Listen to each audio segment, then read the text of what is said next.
例如妹妹出咗去 interview，佢諗住我隻大髀唔肯入去喺度喊，咁佢都有聽得出你哋係點樣去培養個小朋友咯。呢個就係我哋嘅優勢咯。呢一種係冇固定嘅一個答案。主任問你想唔想同妹妹同一間學校啊？佢會直接同主任講我唔中意。其實呢啲唔需要嘅，佢哋自己知嘅。咁啊鼓勵佢多啲啦，放鬆啲啦，咁冇逼得太緊啦。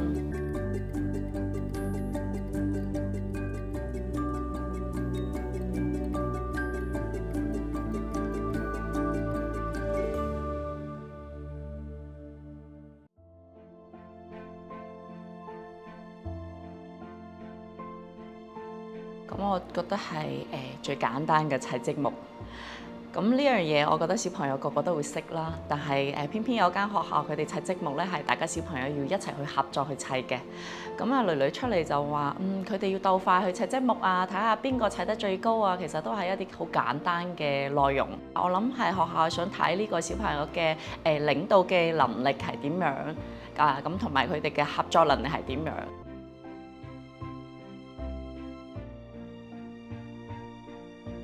咁本身我自己就係 full time 媽咪啦，我係全程24小時對住兩個女嘅。咁爸爸其實都盡量喺呢個升小過程中抽翻啲時間，所以我哋對住兩個女嘅時間會比較多啦。你喺面試嘅過程當中，佢哋可能都要玩啲遊戲啊，咁啊睇下啲小朋友解難嘅能力啊。咁啊，我相信呢樣嘢爸爸係會比媽媽做得更加好啲。咁爸爸本身都係讀理科出身嘅，咁佢係教到囡囡嘅一啲數理啊，或者一啲邏輯思維係強啲咯。例如家校合作啦，我哋本身即係例如我喺幼稚園參加個學校嘅義工活動啦。咁例如爸爸佢自己本身都係班代表，所以我哋係同校長去傾偈嗰陣時，呢個就係我哋嘅優勢咯。因為我哋即係好積極咁樣去參加學校嘅活動，咁啊你同校長傾翻出嚟，咁佢都有聽得出你哋係點樣去培養個小朋友咯。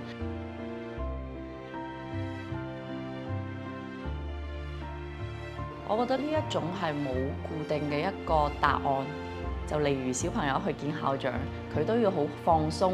可能一個好天真嘅問題，可能小朋友答一句我講大話，我會長鼻子，咁樣校長就會中意呢個小朋友，佢而唔係中意啲過分操練。咁同我哋家長同校長溝通都係一樣。咁你嘅表達能力強唔強啊？咁校長可能都會睇返呢樣嘢咯。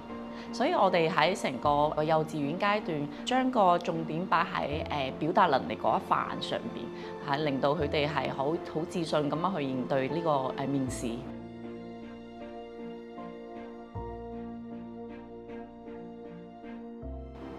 當時我記得係已經一間學校啦，見主任，我哋一家4口坐埋一齊。咁你會覺得，呢個囡囡好乖喎，跟住平時都唔會有啲咩夠膽去，即係喺校長面前做一啲咩唔應該做嘅嘢。咁嗰日就咁啱遇到，咁你會發覺個小朋友坐下咧，佢喺度瞓腳啊，踩喺個凳上邊嗰個架啊，跟住主任問你想唔想同妹妹同一間學校啊？佢會直接同主任講我唔中意。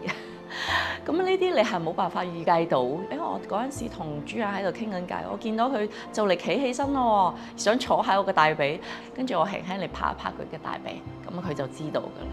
所以喺呢個過程中咧，可能作為家長都要提前同個小朋友講下，因為呢啲嘢其實都係需要訓練嘅。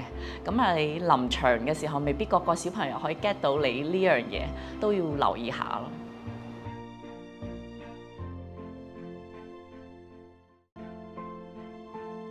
因為 Miss Kiwi， 因為我兩個女好中意 Miss Kiwi， 咁佢哋見到 Miss Kiwi 就好開心，甚至乎佢哋要補堂，佢哋都唔會去上其他老師，就連 Zoom 都係要 Miss Kiwi。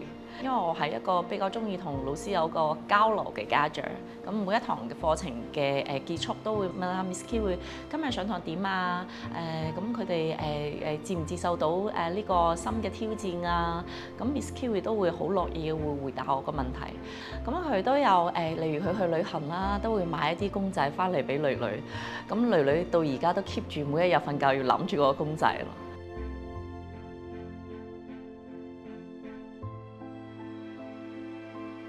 我覺得係因為呢一段嘅經歷令到佢哋成長得好快，咁啊令到我都睇到小朋友嘅能力。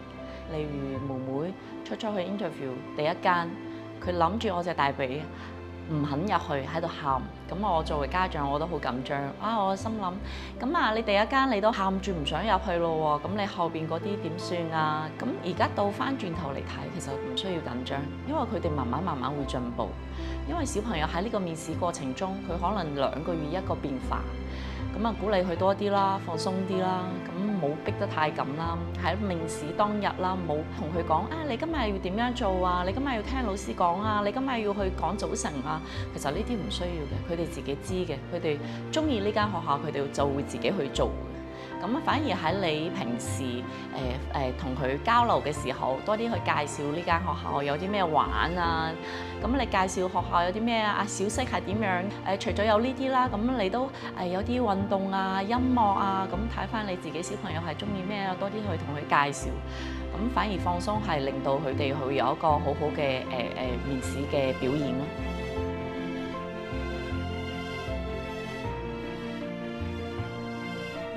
冇太過於緊張，倒翻轉頭嚟睇，咁其實喺香港每一個小朋友都有書讀嘅，咁當然呢啲都要你同小朋友去準備。